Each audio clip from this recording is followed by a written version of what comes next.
choices, Clark. Your actions. That's what makes you who you are. I'll tell you something, son.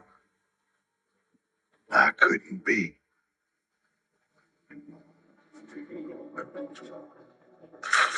more proud of you.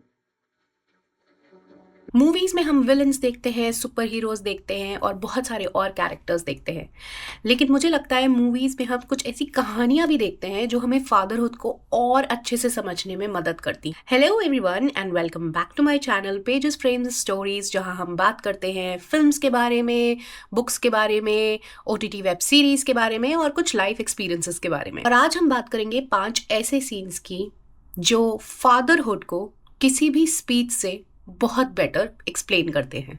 So the first movie I am going to talk about is, I am sure, the pursuit of happiness.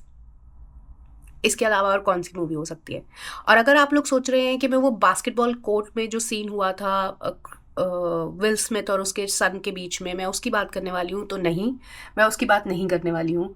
मैं बात करने वाली हूँ उस film के दूसरे iconic scene की जो मुझे बहुत पर्सनली पसंद है, जो बाथरूम में सीन हुआ था। We gotta find a game. Come on.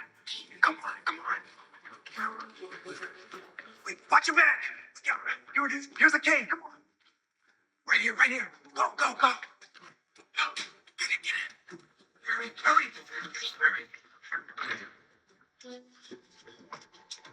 Are we safe? Yeah, I think so.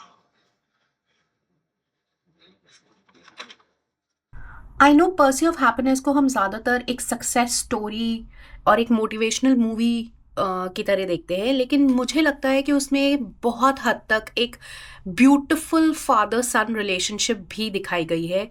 और वो जो सीन है जहाँ क्रिस गार्डनर अपने बेटे के साथ बाथरूम में बंद हो जाते हैं, ना उनके पास पैसे हैं, ना घर है, ना फ्यूचर की कोई गारंटी है, और वो अपने बेटे को कस के पकड़ के वहाँ बैठे हुए हैं और बाहर से लोग जोर जोर से दरवाजा बजा। मुझे लगता है उस सीन में एक फादर अपने सन को ये नहीं बताना चाहता है कि कुछ बचा नहीं है आगे। वो नहीं चाहता है कि वो ट्रस्ट खो दे अपने फादर के अंदर। और मुझे लगता है कि उस सीन में जो विल स्मिथ का कैरेक्टर है क्रिस गार्डनर, वो इसलिए नहीं रो रहा है क्योंकि वो गरीब है या उसको लग रहा है कि वो कुछ नहीं कर पाया लाइफ में, वो अपने बेटे को किस सिचुएशन में ले आया है, लेकिन शायद कहीं ना कहीं उसके दिमाग में एक डर है कि इस दुनिया में सिर्फ जो उस पर भरोसा करता है वो उसका बेटा है। और अभी जो आसपास हो रहा है उसको देखकर कहीं वो डर गया, तो कहीं उसके ऊपर से उसका भरोसा उठ गया, तो क्या? मुझे लगता है कहीं ना कहीं फादरहुड और जो हमारे फादर्स हैं वो इसलिए अपने आप को इतना स्ट्रॉन्ग दिखाते हैं बाहर से, क्योंकि उन्हें लगता है कि कहीं उनकी वीकनेस की वजह से उनके बच्चे ना टूट जाए। उन्हें लगता है कि अगर वो स्ट्रॉन्ग नहीं रहेंगे ना, तो शायद उनके बच्चों का जो इस दुनिया को लेके परसेप्शन है कहीं वो डगमगा ना जाए। इसीलिए शायद कोई फादर अपनी स्ट्रगल्स कभी अपने बच्चे को दिखाना नहीं चाहता। अब बात करते हैं दंगल मूवी की। दंगल मूवी भी अपने आप में एक बहुत, मुझे लगता है it's beautiful example of the relationship between a father and daughters. कैसे आमिर खान का जो कैरेक्टर है वो लगा पड़ा है कि उसकी छोरियां छोरों से कम नहीं है, और वो जो एक विश्वास है उसके अंदर, वो इतना अडिग है, इतना स्टबर्न है कि वो मेक श्योर कर रहा है कि उसकी बेटियों की भलाई के लिए उसे अगर उनकी लाइफ से कुछ चीज़ें एलिमिनेट करनी पड़े तो वो भी कर। मुझे लगता है हर बच्चा अपनी लाइफ में एक ऐसे फेज से गुजरता है जहाँ उसे लगता है कि उसके पेरेंट्स बहुत कंट्रोलिंग हैं, वो उससे उसका फन छीन रहे हैं, वो उसको जीने नहीं देना चाहते, वो उसे लाइफ एक्सपीरियंस नहीं करने देना चाहते हैं। और कहीं ना कहीं इस फिल्म में, दंगल में, जो आमिर खान का कैरेक्टर है वो गीता और बबीता, जो उनकी बेटियां हैं, उनकी लाइफ से सारा फन खींच रहे हैं उन्हें डिसिप्लिन करने के लिए।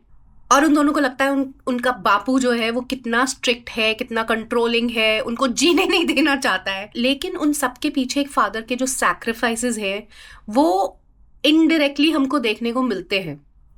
आई नो स्टार्टिंग से हमको भी लगता है कि यार ये कितना क्रूअल फादर है, 2 छोटी छोटी बच्चियां हैं, उनको उनको फ्रीडम नहीं दे रहा है, उनको जो बचपना है उनका बचपना उनसे छीन रहा है, लेकिन नहीं, वो उनकी लाइफ में एक डिसिप्लिन क्रिएट कर रहे हैं ताकि वो अपने फ्यूचर में सक्सेसफुल हो सके। कभी कभी हमारे पेरेंट्स को, स्पेशली जो फादर्स होते हैं, उनको बहुत स्ट्रिक्ट होना पड़ता है ताकि उनके जो बच्चे हैं वो फ्यूचर में वो हीरा बन के उभर सके जो वो डिजर्व करते हैं। और आई थिंक दंगल मूवी में गीता को ये तब रियलाइज होता है जब वो घर से बाहर निकलती है, वो अकेले इंस्टीट्यूट में जाके रहने लगती है। कहीं पहले तो उसको लगता है कि अरे मुझे फ्रीडम मिल गया, मैं जो चाहती हूँ मैं वो करूँगी, लेकिन जब उसे दिखने लगता है कि वो अपने लाइफ के गोल से वो जो डिसिप्लिन था वो उसको उसकी लाइफ के गोल से अलाइंड रख रहा था, तब उसे समझ में आता है कि वो जो उसके फादर थे, उनकी स्ट्रिक्टनेस, उनका कंट्रोल करना, वो वाई दैट वाज इम्पोर्टेंट।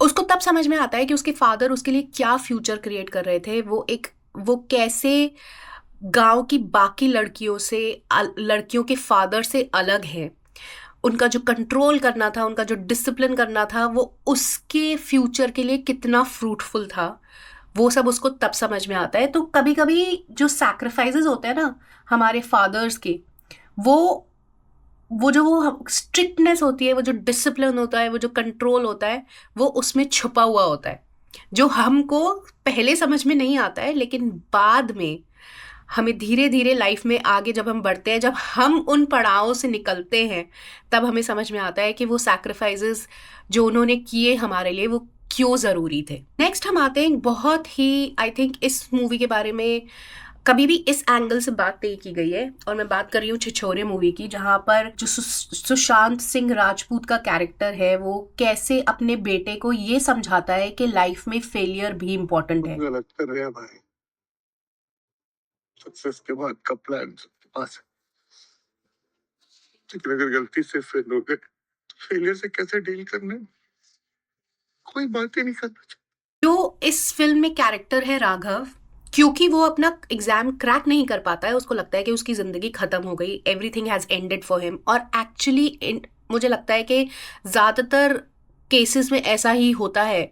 हम अपने बच्चों को एज पेरेंट्स हमेशा सक्सेस स्टोरीज सुनाते हैं, हम उन्हें कभी ये नहीं बताते कि फेलियर स्टोरीज क्यों जरूरी होती है लाइफ में। और वहां मुझे लगता है अनिरुद्ध का जो कैरेक्टर है, जो सुशांत सिंह राजपूत प्ले कर रहे हैं, वो बहुत इंपॉर्टेंट हो जाता है, क्योंकि वो उसको ये समझाता है कि कैसे उन फेलियर्स की वजह से ही आज वो लाइफ में सक्सेसफुल हो पाए। तो वो जो पूरा उसका समझाने का तरीका है, जहां वो बता रहा है कि तुम लूजर तब नहीं हो जब तुम फेल हो गए, बल्कि तुम लूजर तब हो जब तुमने कोशिश करना ही छोड़ दिया।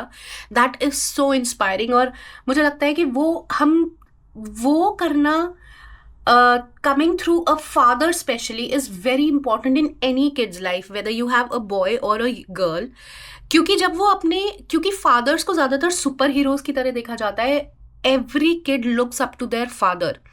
तो जब वो फादर ही आकर उनको ये बताएगा कि इट्स ओके, तुम लाइफ में कभी कभी हार सकते हो, इनफैक्ट हारना जरूरी है लाइफ में ताकि तुम उस सक्सेस का वैल्यू समझ सको, वो एक लेसन जो है, जब वो फादर्स वो लेसन देते हैं अपने बच्चों को, तो उनका लाइफ की तरफ जो पर्सपेक्टिव है वो टोटली चेंज हो जाता है। और आज के ज़माने में जहाँ हर कोई सिर्फ अपने बच्चों को अचीवमेंट्स दिखाने में लगा हुआ है, वहाँ अगर एक फादर अपने बच्चों को ये दिखाए कि कैसे फेल होकर वो सीढ़ी चढ़ा है सक्सेस की, तो मुझे लगता है कि वो लाइफ का सबसे इम्पोर्टेंट लेसन दे रहा है। इनफैक्ट इससे मुझे दिलवाले दुल्हनिया ले जाएंगे में जो अनुपम खेर और शाहरुख खान के बीच में एक सीन है कि तू पूरी जवानी जी चुका है।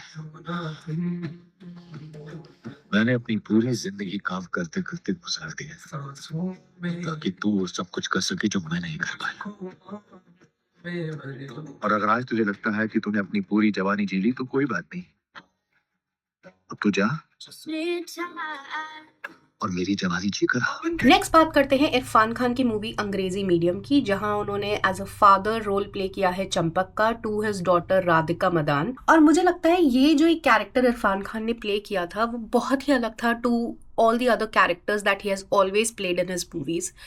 वो एक ऐसे फादर हैं जो पूरी लाइफ स्ट्रगल करते रहते हैं अपनी बेटी के सपने पूरे करने के लिए। वो हारते हैं, वो गलतियां करते हैं, वो उसको एम्बैरस करते हैं और कभी कभी वो उसी को बहुत सारी प्रॉब्लम्स में डाल देते हैं, लेकिन वो कभी कोशिश करना नहीं छोड़ते, क्योंकि उनका लाइफ का एक ही गोल है कि उनकी बेटी के सपने पूरे होने चाहिए। और फिर फाइनली वो सीन आता है जब राधिका मदान उसे छोड़ के जा रही होती है, और तब एज ऑडियंस हमें ये रियलाइज होता है कि हम अपने बच्चों को जिंदगी भर उड़ना सिखाते हैं, और फिर जब वो पल आता है, जब वो मौका आता है, जब उन्हें एक्चुअली में उड़ के जाना होता है, तो हम कहीं ना कहीं अंदर से टूट रहे होते हैं, लेकिन हम दिखा नहीं पाते हैं कि हम ही ने तो सिखाया था ना कि जाओ अपनी ज़िंदगी जियो, उड़ो, लाइफ को एंजॉय करो। लेकिन वो जो एक पेरेंटल पेन है अंदर for the kid to go away, and वो एक प्रोटेक्टिव लेयर जो हम अब उसे नहीं दे पाएंगे, वो जो एक डर भी है, एक एक्साइटमेंट भी है, वो जो मिक्स ऑफ इमोशंस चलता है अंदर, वो मुझे लगता है इरफान खान ने बहुत अच्छे से दिखाया है इस फिल्म में। और फाइनली बात करते हैं एक आइकॉनिक सीन की between Mufasa and his son from the film the lion king.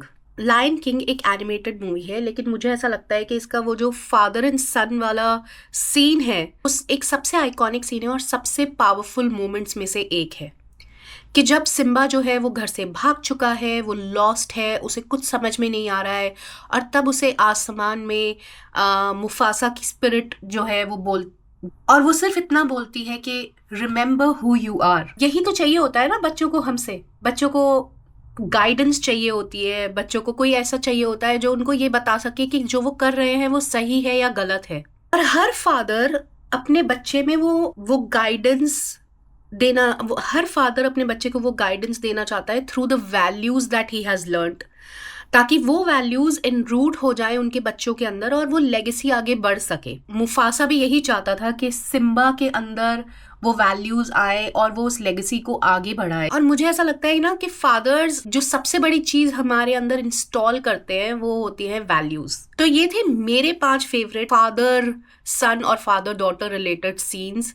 मुझे लगता है ये 5 सीन्स बहुत ही अच्छे तरीके से फादरहुड को डिफाइन करते हैं कि कैसे पहले एक फादर आपको प्रोटेक्ट करता है, वो आपके लिए सैक्रिफाइस करता है, फिर वो आपको फेलियर रूबरू करवाता है, आपको उड़ान भरना सिखाता है, एंड फाइनली जब आप उड़ना सीख जाते हो वो अपनी वैल्यूज आपके अंदर इंस्टिल करके चुपचाप चला जाता है। तो आप मुझे कमेंट्स में ये बताइए कि आपका फेवरेट फादर सन या फादर डॉटर सीन कौन सा है फ्रॉम ईदर बॉलीवुड, हॉलीवुड और animated film. And don't forget to wish your fathers a very happy fathers day. All right then, until next time, may God bless you all with abundance.